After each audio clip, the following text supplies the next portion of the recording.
mas-uuliyiinta kala duwan ee ururka ka oo isugu jira xildhibaano wasiiro iyo xubnaha kala duwan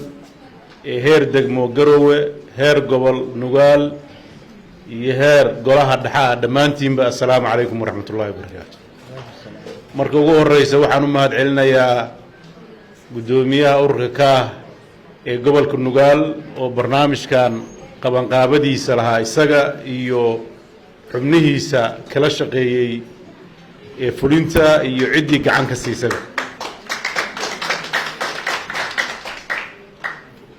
waxay astaan u tahay kulankan u diyaargarowga doorashooyinka nagu soo fool leh oo ay ka mid tahay magaalada tan Garowe waxaa runtii lagu jiray hayaan muddo dheer soo qaatay oo ulajeedadiisu ahayd in talada dadka loo soo dhaweeyo abwaaradii halka ka hadashay ee gabaday ee xarago ayaa gabageedii laba kelmadood ku jireen markay fasiraysa dimuqraadiyaddu waa maamul daadejin iyo isla xisaabtan bay tiri intaan u socono waa intaas horta maxaa yeelay maamulkeennu marxaladihii la soo dhaafay duruufihii jira awgeed wuu urursanaa isla xisaabtankeennuna mar hadduu urursan yahay meeshii la rabay ma gaarsiisnayn waxaan rabnaa waagii baryaba inaan hore uga sii soconno meeshii aan joognay bini aadamku hadduu korriimada ka joogsado dee wuu hagaasaa ama wuu dhintaa bulshana qof waa dhintaa laakiin bulsho inay dhimato ilaa tii ilaahay uu noo sheegay oo dhulkan la rogayo oo qiyaamihii soo baxay waa wax kale laakiin inta ka dambaysa dhulkan mar walba dad buu lahaanayaa horey buuna u soconaya waxa maanta aan harsanayno waa taariikh fog iyo shaqo fara badan oo muddo dheer awowyaasha inay soo geliyeen baan maanta joognaa deegaanada dalku waxay hadda u kala fiican yihiin sidii dadkii hadda markaa joogay ay dhaxal uga tageen dhaxal awoowe oo qurux badan oo ku dhisan is-ixtiraam kala dambayn nabad jacayl dowladnimo jacayl ayaynu la kulannay waxaana laga rabaa inaan ka tagno dhaxal ubadkeennu ay kula noolaan karaan dunida casriga ee sii horumaraysa ee mariikha tagtay ee xidigaha aadaysa oo satellite-ka iyo ilbaxnimada aad maanta arkaysaan ee maanta halkaan aad joogno meel walba lagala socdo taasaan rabnaa mid la mid ah inaan dhaxal uga tagno taasina kuma imaan karto haddaan maamulka la furfurin haddaan cuquusha faraha badan ee waxbaratay aan talada laga qayb gelin taladii waagii horeeto waxay ahaayeen waa dad miyi waxaa talin jiray uun dadka siday u kala caqli badan yihiin laakiin aqoon kala duwan ma lahayn hal aqoon bay lahaayeen aqoontaa miyiga un bay lahaayeen laakiin kartidooda iyo caqliga hibada uu siiyey laakiin maanta marka la rabo in la taliyo waxaa la rabaa in la helo dad kala duwan oo kala takhasus duwan ciidamada in gaar looga taliyo u baahan tahay dhismaha iyo horumarka iyo jidadka gaar looga taliyo u baahan tahay caafimaadka iyo arrimaha kale gaar looga taliyo nolosha casriga ah ee maanta adduunka ku tallaabsaday waa ka duwan tahay midii aan horay ugu noolaan jirnay nidaamkeena dawliga ah wuxuu salka ku hayaa waa nidaam dawliya oo waxaa la yidhaahdo nidaamka dawliga ee casriga ah ayaan qayb ka nahay nidaamka dimuqraadigana waa midka ugu fiican ee maanta la isku raacsan yahay ee dadku ka soo dhexbixi karaan hoggaanka saxda ee ummaddan raba inuu u shaqeeyo inteenaan halka joogtay siyaasiyiinta ah waxaan doorannay inaan dadkeena u shaqeyno marka siyaasadda laga hadlayo fasir kale ay leedahay male waa inaa ummaddaada u shaqayso oo xafiisyada caamka ah ka shaqayso intii rabtay inay danahooda ka shaqaystaan ama loo shaqeeyo waa inta maqan oo mar walba la rabo in loo adeego inta yar la rabo inay mar walba usoo jeedo nidaamkan horumarka ah oo dowladnimada ah aan hadda wadno dadka ka shaqaynaya kama duwana kuwa difaacaya ee cadowga ka difaacaya ee buuraha u saaran ee maalin walba har iyo habeen usoo jeeda ayaynu la midnahay waxaan ka shaqaynayna waa horumarka iyo nabadda iyo badqabka dadka maanta halka waxaan ku joognaa kah mas-uuliyad gaaraa saaran marka waxay nasiib u heshay inay noqoto ururkii xukuumadda xilligan isbeddelka samaynaysa ay dadkeedu ka tirsanaayeen marka mas-uuliyadda ururada kale la saarnayn baana saaran maxay tahay inaan mar walba hormuud noqonno inaan annagu horseed u noqonno inaan annagu mar walba aan riixno mashruucan oo dastuuriga ah oo waajibka nagu ah inaan ka shaqeyno dabcan ku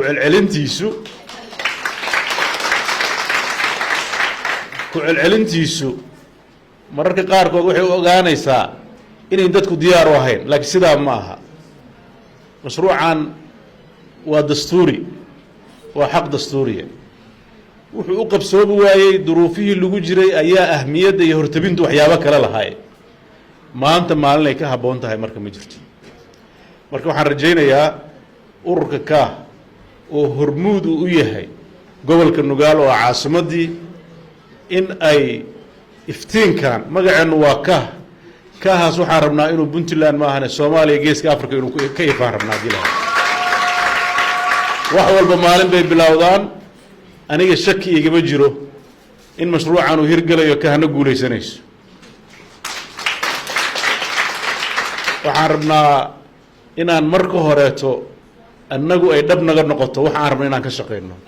markaasaa hadalkeennu miisaan yeelanaya saameynna dadka ku yeelanaya waxaan ku faraxsanahay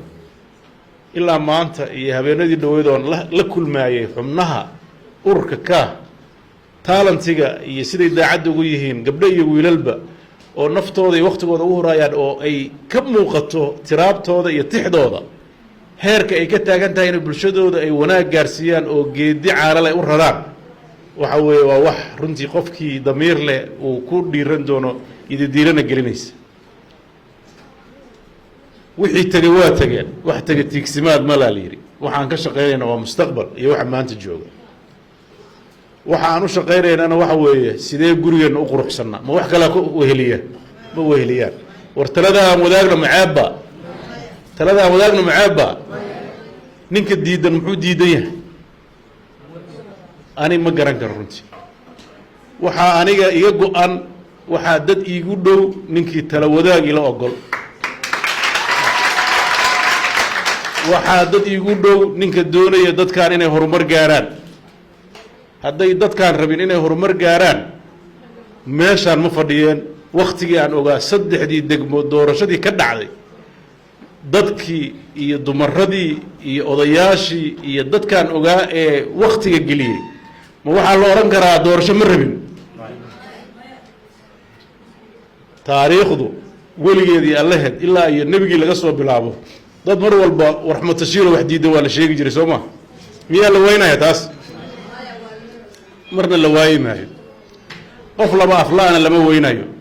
laakiin mar walba xaqaa guulaysta ogaada taariikhda waxaa lagu hayaa dadka xaqa ka shaqeeyaa guulaysta daacad bay naga tahay dadkaan dan aan ka leenahay oo gaara ma jirto war dadkaan tala ha wadaagaan maxay tahay dantay kaah ka yeelan karto ma dan gaara ka yeelan kartaa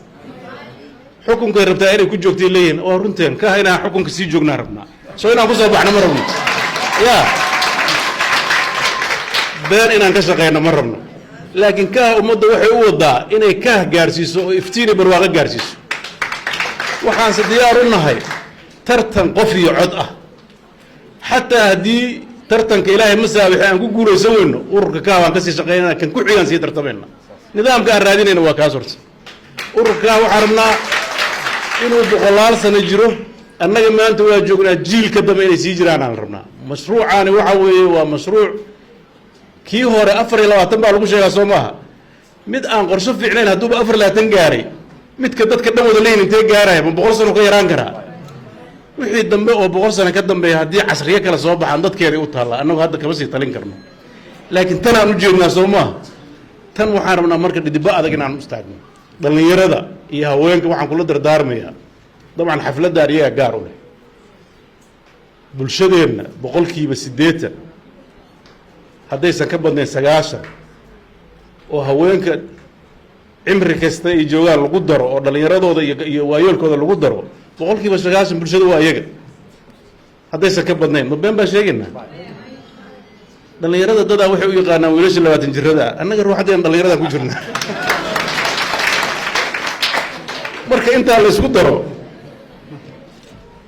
marka intaa la isku daro dee dalku waa wada dhallinyaro soo maaha dalkanna dadkaana iskale dhaxalkiisa haddii dhallinyarada fursad la siiyo oo si saxa ay howl u galaan waxay awood u leeyihiin inay sharafta iyo karaamada iyo mustaqbalka Soomaaliya kor u qaadaan waxaa daliil u ah maalmo dhaweyd waxaa ka socday magaalada Addis Ababa tartanka kubadda cagta ee dhallinyarada 17 jirkaas oo ah soo taariikh fiican maysan ka tagin soo koobkii ma soo qaadin waxaan halka uga dhawaaqayaa magac dawladeed ku hadli maayo ururka ka wuxuu martiqaad u fidinayaa dhallinyaradii 17 jirada ah ee koobka qaaday waxaan ku soo dhaweynaynaa Puntland ururka ka wuxuu ballan u qaadayaa inuu soo dhaweeyo oo uu ku damaashaadiyo quruxda iyo horumarka Puntland ay leedahay mas'uuliyadda ay kharash ku baxay oo dhanna ururka ka baa qaadaya arrintaas oo diyaar garow waxaan rabaa dhallinyarada reer Puntland ee ururka ka in ay u istaagaan horumarka dadkooda iyo dalkooda inay ka shaqeeyaan fursadda maanta aan haysano waa fursad qaali ah waa fursad muddo badan aan dhowreynay waa fursad mar walba laga shaqeyn jiray aniga waxaa ballan iga ah arrinta dimuqraadiyadda iyo ururka ka haba waqtiga inta badan inaan u geliyo maxaa yeelay waxaan arkaa dhaxalkii ubadka iyo mustaqbalkaan u jeedaa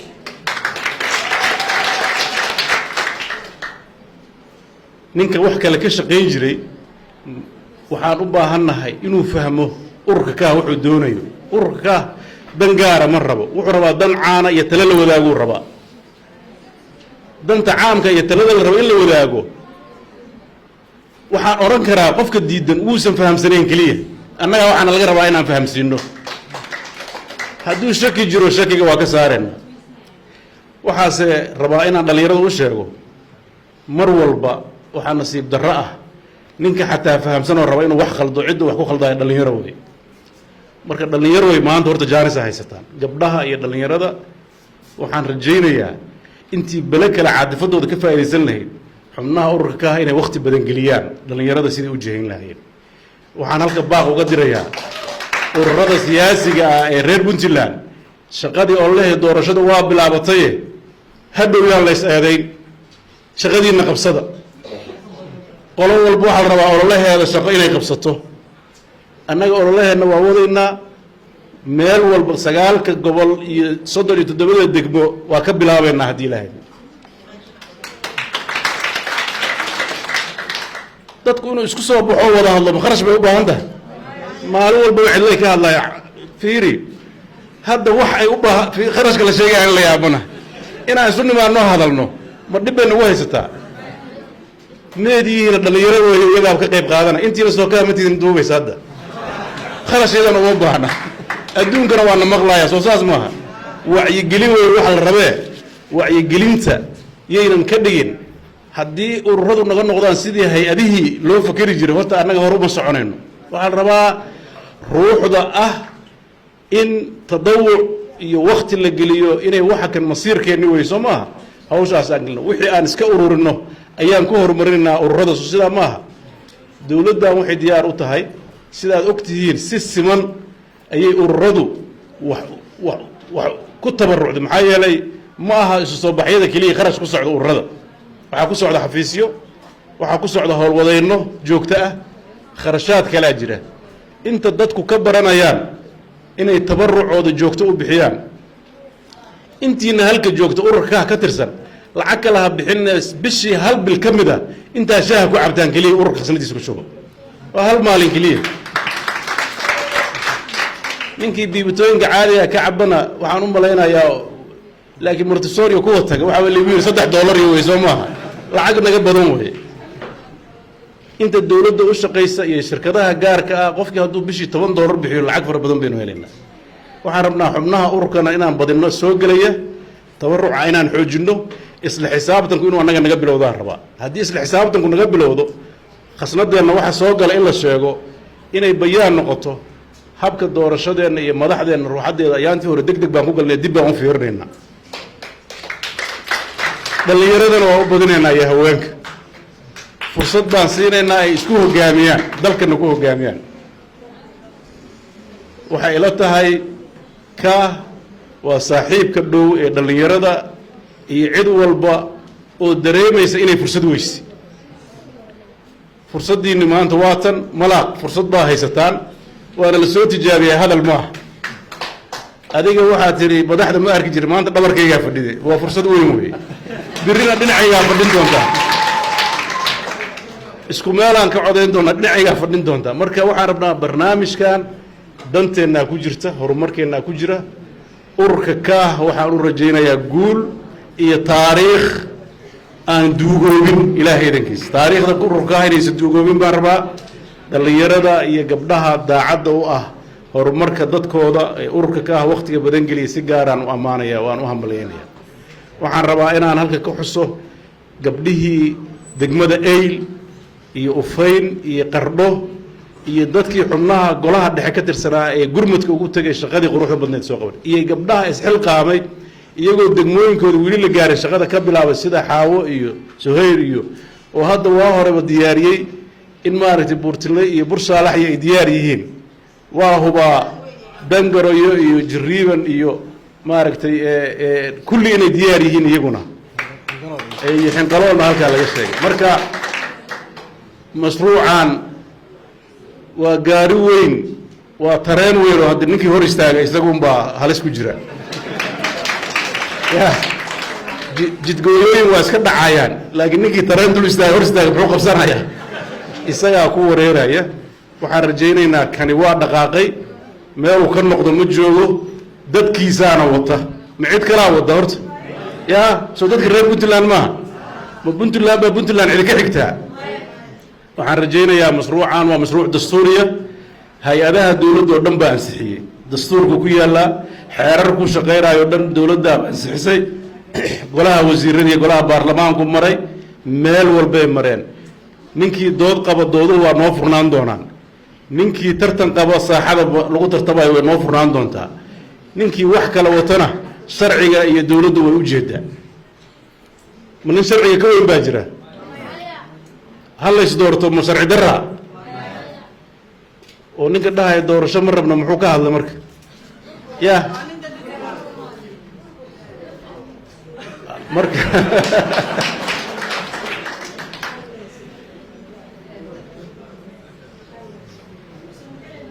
هذا الكاس وحي يبقى عنده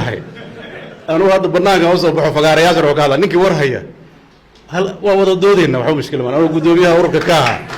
عندي وحكة لكن وضعتها أنا وضع هذا لنو بالشدة مرخانتي النوع يلا عدك ويديسني سوما وحان إني رجينا هنا ورنتي أنا رجينا يا دلنا يرد أوركا إني موجس أود دودا يربي دودا هدية مغل جرتين مدحوينها دورنا اللوق لقى شو حشك شك هذا برنامج عن صبح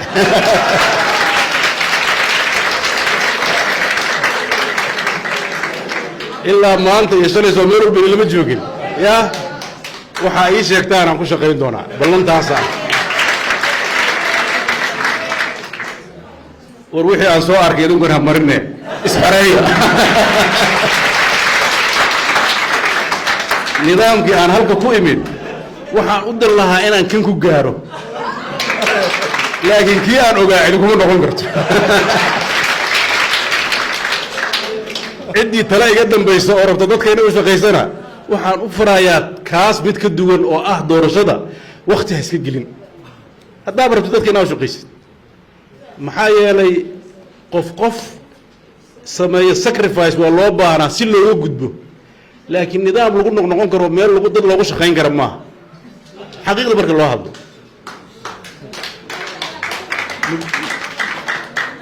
waa nidaam xiran oo cidna aan fursad siinin soo saas maaha ya annaga waxa yani intaan leenahay yaa wax kala daadan maalin walba dadka habka lagu qorayo habka shaqaaleynta habka maaragtay xildhibaanada lagu noqonayo habka golayaasha deegaanka lagu noqonayo dee waxay ahayd wax runtii aan dadku u sinayn waana dhibkeeda leedahay ninka madaxda ana dee mar walba maslaxada guud ilaalinteeda uu ku khasban yahay waxyaabo badan oo khaldan waa aqbalaya isagoo ilaalinaya danta caamka ah maaha aqoon darro inay naga haydiyo garasho darro laakiin mar walba marxaladda la joogo ayaan tixgelinayna haddaan heli karno marxaladaha ka qorxoon badan